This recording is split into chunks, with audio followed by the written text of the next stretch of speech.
In the women's flyweight division at UFC 305, you got Casey O'Neill taking on Luana Santos. O'Neill 9-2, Santos 8-1. This is Australia versus Brazil, and you're seeing a lot of Australia versus Brazil up and down this card. It's crazy. Both fighters 5'6". Uh, O'Neill 26 years old, Santos 24.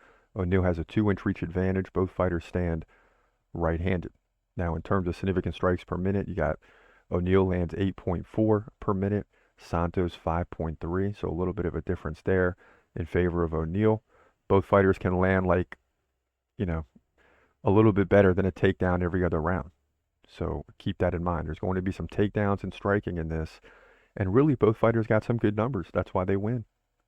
Now O'Neill 66% takedown defense, lost back-to-back fights to Jennifer Maia and Ariane De Silva, who submitted her by armbar. She did beat Roxanne Modafferi by split decision and Antonina Shevchenko by KO. Now, Santos has been perfect, beating Maria Agapova submission, won a decision over Stephanie Ager, and also beat Juliana Miller in her first fight, dominated that one. So in the first two fights, she led in significant strikes against Agapova. It didn't matter. That fight was over in the first round. It went to the ground almost immediately. So the ground game is going to be tested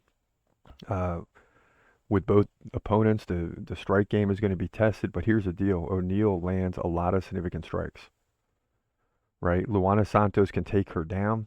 But if O'Neill can just defend some of those takedowns and keep the fight standing, she's going to dominate on the feet.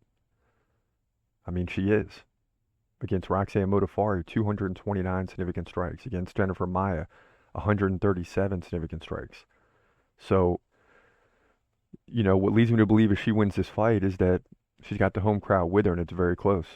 And that's something to consider up and down this card. Is I like Brazilians when it's close, but they're fighting in Australia, so it brings everything closer together, and that's why I'm leaning towards O'Neill. When times get tough, the crowd will support her.